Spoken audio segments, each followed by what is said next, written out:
Welcome back to Live English, the space where learning a new language becomes part of your daily life. I'm really happy to have you here with me today. Imagine this for a second. You are in your kitchen, the smell of fresh vegetables fills the air. The sound of sizzling oil dances in the pan, and without even realizing it, you are learning English while cooking.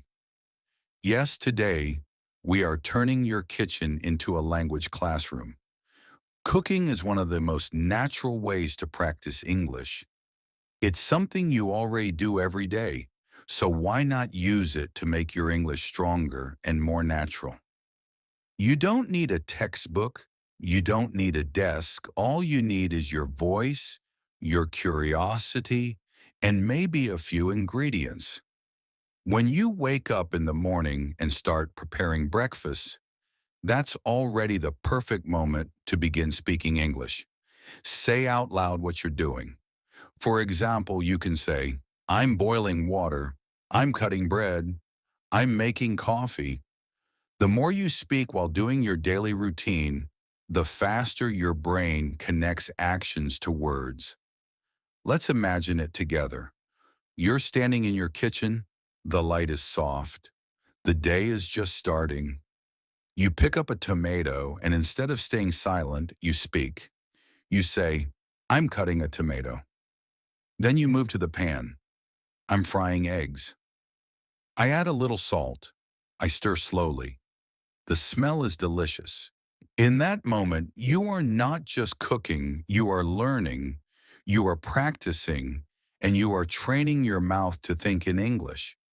The kitchen is full of opportunities to grow your vocabulary. Think of all the objects you use: the spoon, the knife, the pot, the oven, the fridge, the plate. Every single thing has a name, a word, and a sound. Try to say them every time you see them. You open the fridge, say fridge. And you pick up a spoon, say spoon. It may sound simple, but this is exactly how babies learn their first language, by connecting words to real things around them. And when you start cooking, practice verbs. Those are action words.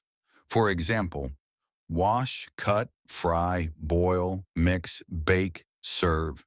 Don't just think of them, say them. I wash the vegetables. I cut the onions. I mix the rice. I bake the bread. I serve the soup. Every single sentence you say is a mini English workout. Now let's move deeper into describing what you eat.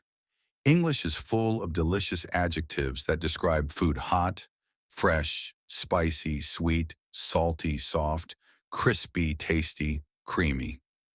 The next time you take a bite of something, describe it. Say, this soup is hot. The salad is fresh. The cake is sweet and soft. The pizza is crispy and cheesy. When you describe food, you are training your brain to use adjectives naturally, and that's what makes your English sound alive and colorful.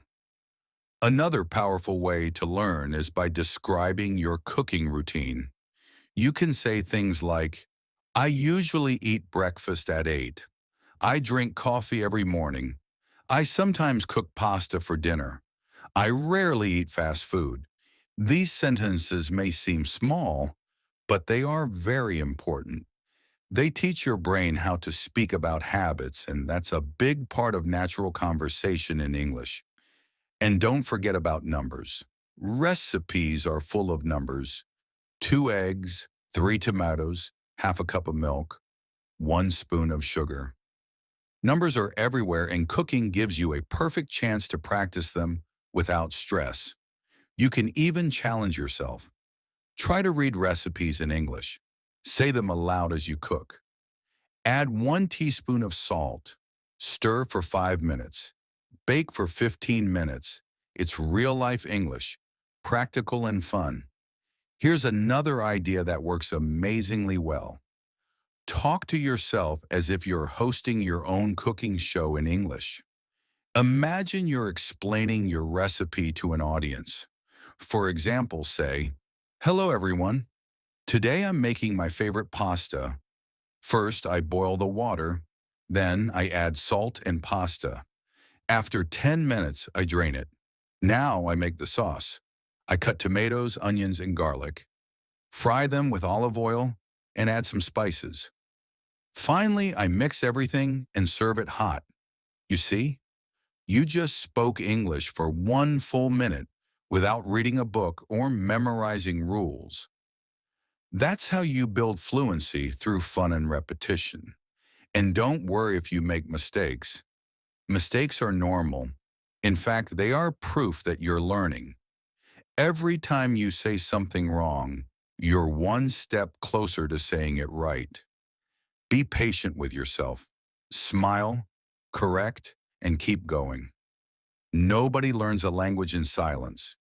You have to speak, even if it's not perfect. Now, while you cook, you can also explore English culture or any culture you love. Food connects people. When you cook pasta, you can say, pasta is from Italy.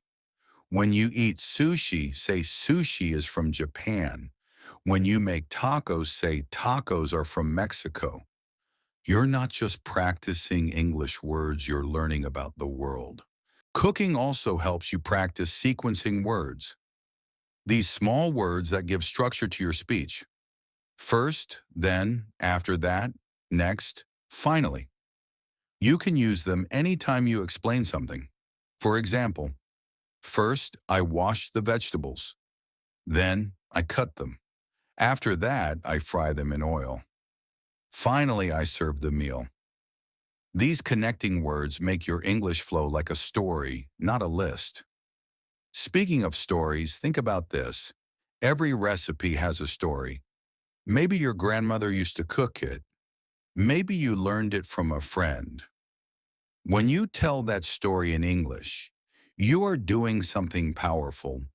You're connecting language with emotion. And when you feel something, your memory becomes stronger.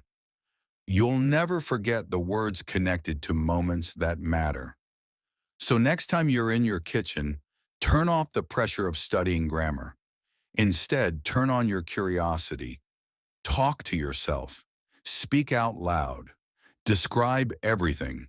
Don't just cook. Experience English with all your senses. Smell it, taste it, hear it, say it. Before we finish today's episode, I have a small challenge for you. The next time you cook something, even something simple like tea or eggs, describe every single step in English. Say what you're doing, what you see, what you smell, and what you taste. You can even record yourself, then listen to your pronunciation. The more you do it, the more natural your English will become. And if you want to take it one step further, write your own recipe in English and share it with someone. It doesn't matter if it's not perfect. What matters is that you use your words, your voice, your creativity. Remember, learning a language isn't about perfection, it's about connection. It's about using English to express who you are, what you love, and how you live. So go ahead, make some food, talk to yourself, and let your kitchen become your English classroom. Thank you for listening to today's episode of Live English. I hope you enjoyed this cozy time in the kitchen with me. Don't forget to follow the podcast, share it with your friends, and keep practicing every single day. Until next time, keep learning, keep cooking, and keep speaking English out loud. See you soon.